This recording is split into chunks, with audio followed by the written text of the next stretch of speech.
हाँ तो स्टूडेंट्स, हम पढ़ा चुके हैं आपको जीवों में जनन नाम का चैप्टर पूरा खत्म हो चुका है, समझा चुके हैं। और इसके बाद नेक्स्ट आता है इसके क्वेश्चन आंसर।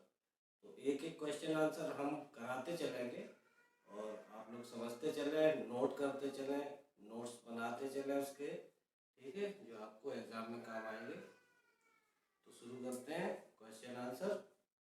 आपका जो चैप्टर है जीवों में जनन।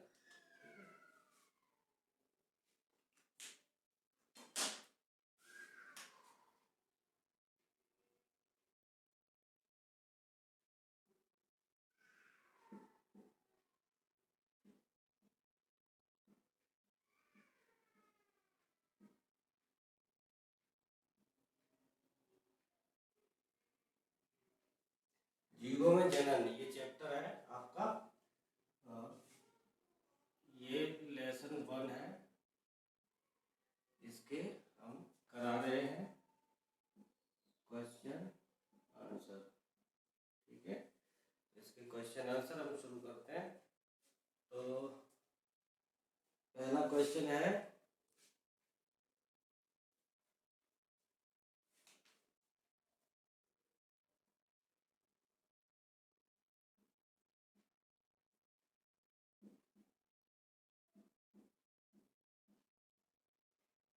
जीवों के लिए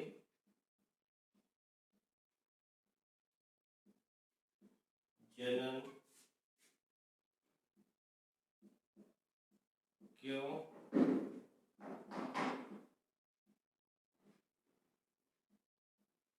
आवश्यक है? जीवों के लिए जनन क्यों आवश्यक है या क्यों अनिवार्य है, ठीक है। तो ये क्वेश्चन नोट कर लो। फर्स्ट क्वेश्चन, इसका आंसर हम अभी कराते हैं। करो नोट, नोट कर लो सब लोग।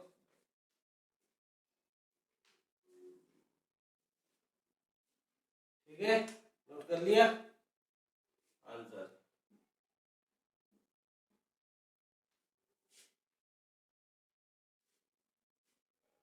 पॉइंट्स में लिखेंगे। फर्स्ट पॉइंट, जनन जीवों का अति महत्वपूर्ण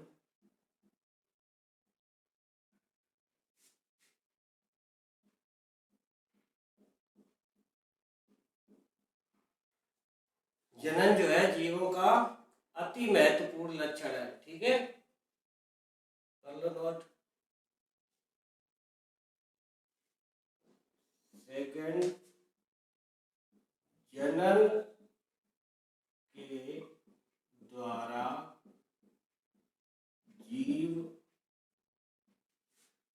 जातियों में या जीव जाति में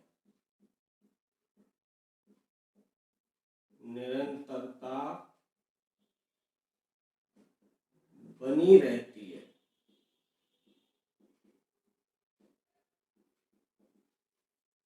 ठीक है। जनन के द्वारा जीव जाति में निरंतरता बनी रहती है, ठीक है। नेक्स्ट, जनन जीवों के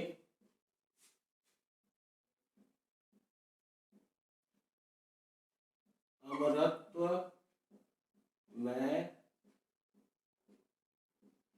सहायक होता है। जनन जीवों के अमरत्व में सहायक होता है, यानी कि जनन से जीव अमर हो जाता है। कैसे अमर हो जाता है?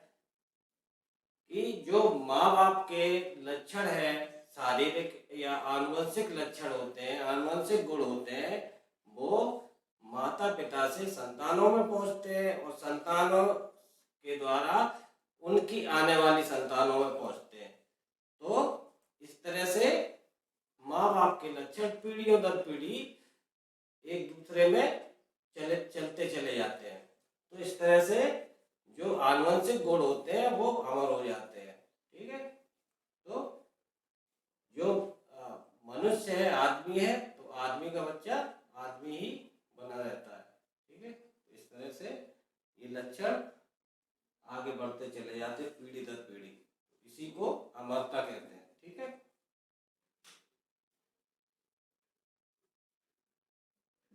नेक्स्ट,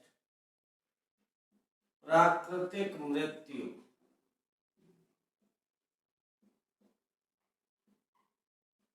प्राकृतिक मृत्यु जैसे नेचुरली कोई जीव या इंसान मर जाता है, उसको प्राकृतिक मृत्यु कहते हैं। किसी एक्सीडेंट से नहीं, किसी और दूसरी घटना से नहीं, प्राकृतिक रूप से अगर कोई व्यक्ति या कोई जीव जब मर जाता है, उसको प्राकृतिक मृत्यु कहते हैं। ठीक है, प्राकृतिक मृत्यु एवं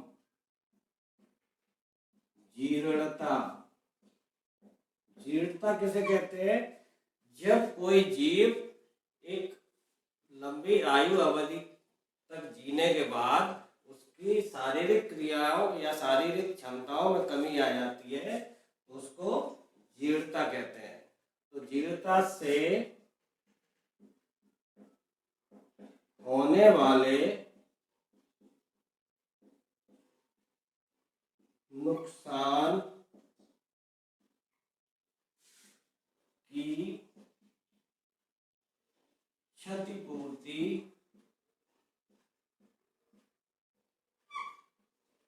जनन द्वारा होती है।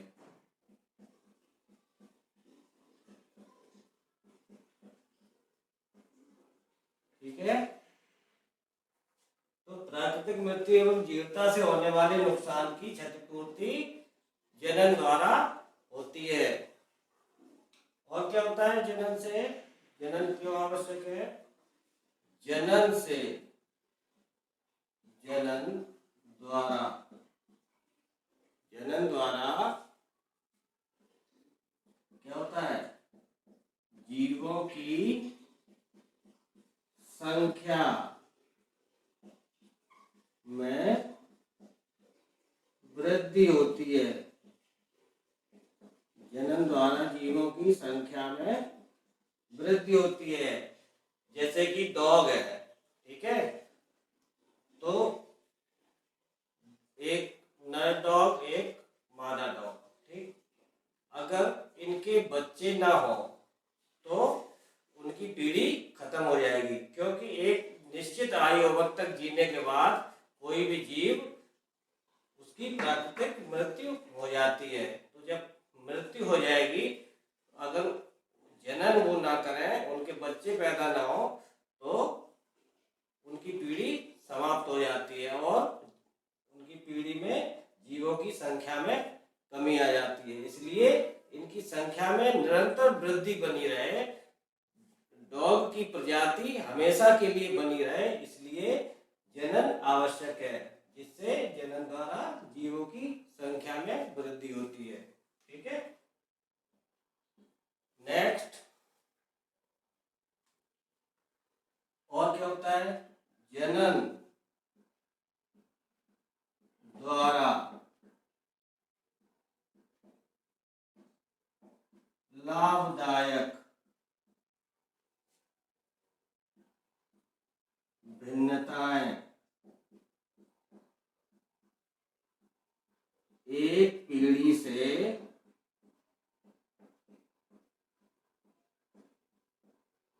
दूसरी पीढ़ी में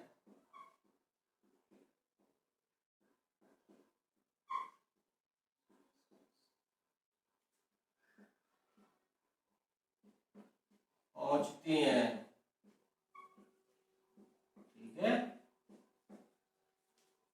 जनन द्वारा जो भी लाभदायक भिन्नताएं होती हैं, जीवों के अंदर जो भी फायदेमंद, जो लाभदायक, बेनिफिशियल जो भिन्नताएं होती है, जो बेनिफिशियल लक्षण होते हैं, जो लाभदायक लक्षण होते हैं, वो माता पिता से संतानों में पहुंचते हैं जनन की प्रक्रिया द्वारा। ठीक है, और क्या होता है?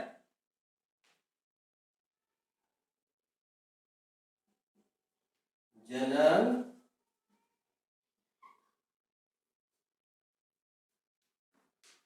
शायद नीचे ना आए तो ऊपर लिख देते हैं।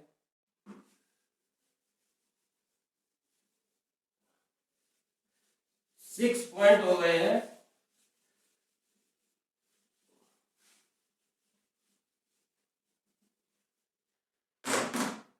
नेक्स्ट पॉइंट लिख देते हैं। कौन सा पॉइंट था? 7वां नंबर पॉइंट। क्या था? जनन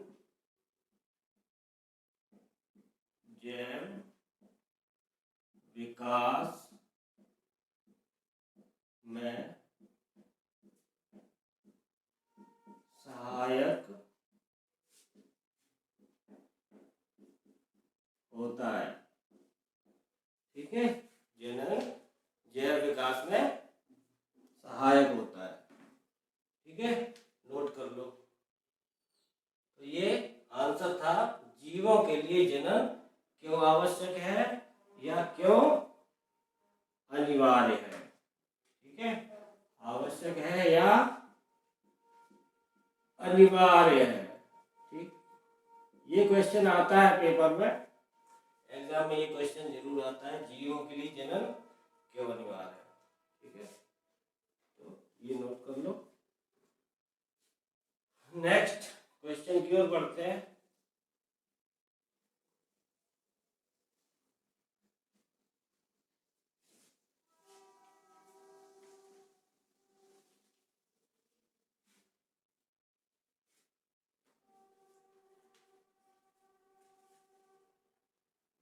तो ये नेक्स्ट क्वेश्चन है, जनन की सबसे अच्छी विधि कौन सी है। तो ये क्वेश्चन नोट कर लो, इसके आंसर लिखाते हैं हम।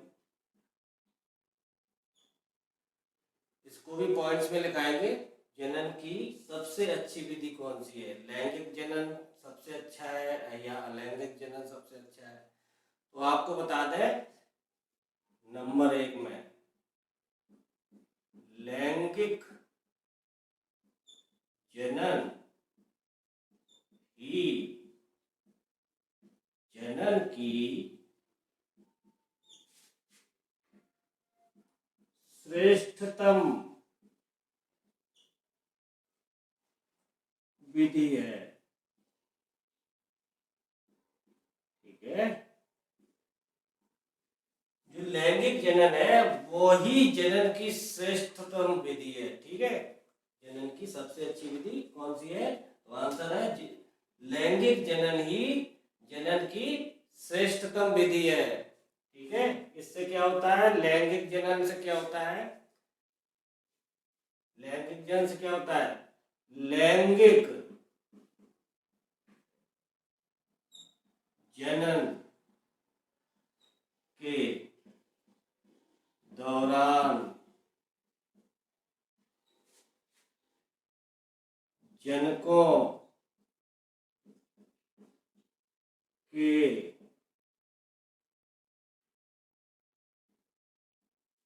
गुणसूत्रों में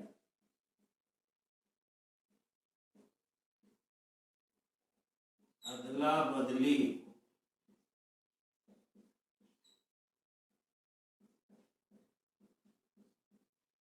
होती है। लैंगिक जनन के दौरान ही जनकों के यानी माता पिता के गुणसूत्रों में अदला बदली होती है। ठीक है, इससे क्या होता है? जब माता पिता के लक्षण माँ के लक्षण कुछ और है, पिता के लक्षण उसके डीएनए में और उसके गुणसूत्रों में माँ के लक्षण अलग है, पिता के लक्षण अलग है। ठीक है, तो जब दोनों लक्षण आपस में मिलते हैं, इनकी अदला बदली होती है, तो क्या होता है? इससे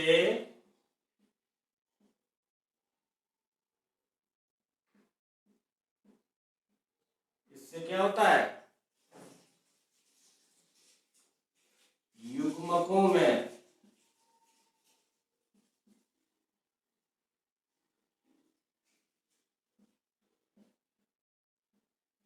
नए लक्षण विकसित होते हैं। इससे क्या होता है, जब माता पिता के यानी जनकों के गुणसूत्रों में अदला बदली होती है तो युग्मकों में यानी कि संतानों में नए लक्षण विकसित होते हैं। ठीक है, लिख लो।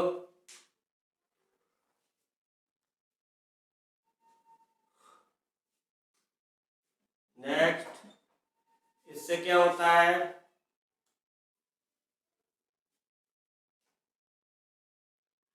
लैंगिक जनन से बनने वाला नया जीव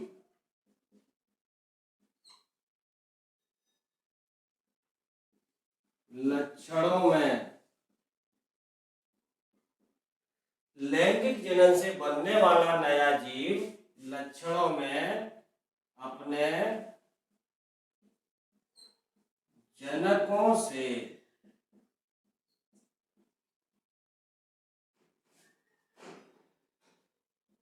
भिन्न एवं अधिक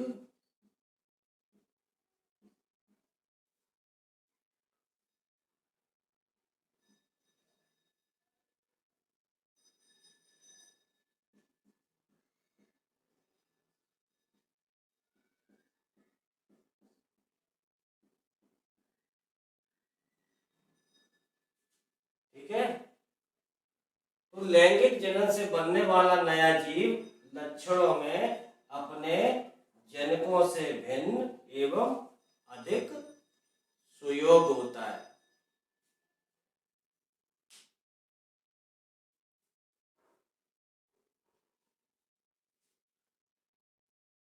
नोट कर लो, 4 पॉइंट हो गए हैं। लैंगिक जनन ही जनन की श्रेष्ठतम विधि है और लैंगिक जनन के दौरान जनक के गुणसूत्रों में अदला बदली होती है, इससे युग्मकों में नए लक्षण विकसित होते हैं और लैंगिक जनन से बनने वाला नया जीव लक्षणों में अपने जनकों से भिन्न एवं अधिक सुयोग होता है। अगला लक्षण है 5वां नंबर। अगला नंबर नोट कर लो, 5वां।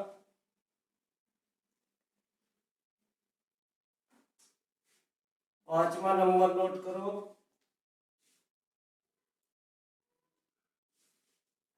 अब क्योंकि माता पिता में लक्षण कुछ और थे, जनकों में लक्षण गुणसूत्रों की अदला बदली हुई तो लक्षण विकसित हुए और उसमें अधिक योग्यता आई। जब अधिक योग्यता आती है तो क्या होता है, तो जनकों से भिन्न लक्षण होने के कारण, जब जनकों से लक्षण भिन्न हो गए, अलग हो गए, तो इसके कारण क्या होता है,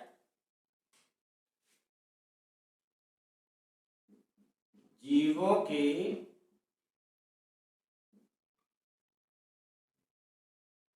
जीने के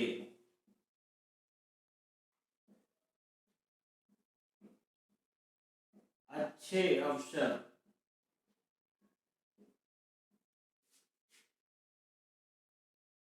बनते हैं। ठीक है, माता पिता में लक्षण कम थे या वो कम योग्य थे, जब नई संतान हुई तो विकसित लक्षण संतानों में पहुंचे। तो विकसित लक्षण जब संतानों में पहुंचे तो उससे क्या होता है, वो अधिक सुयोग्य हुए। तो अधिक सुयोग होने के कारण उनमें जीने के अच्छे अवसर बन जाते हैं।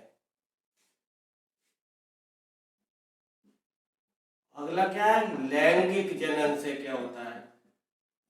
लैंगिक जनन से क्या होता है? जीवों की संख्या बढ़ती है, जीवों की संख्या में वृद्धि होती है। लैंगिक जनन से जीवों की संख्या में वृद्धि होती है। ठीक है, जीवों की संख्या में वृद्धि तो दूसरे जनन से भी होती है, लेकिन ये पॉइंट है, लिख सकते हो, लिख दो। लैंगिक जनन से जीवों की संख्या में वृद्धि होती है। और आखिरी में अपना 7th पॉइंट, अतः लैंगिक जनन ही सबसे अच्छी जनन विधि है। ठीक है, अतः लैंगिक जनन ही जनन की सबसे अच्छी विधि है। तो ये सारे पॉइंट्स नोट कर लो, नोट्स बनाते चलो, परीक्षा में काम आएंगे। सारे नोट्स एक एक करके बना लो, सारे पॉइंट्स। ठीक है, तो मिलते हैं नेक्स्ट क्लास में। तो तब तक के लिए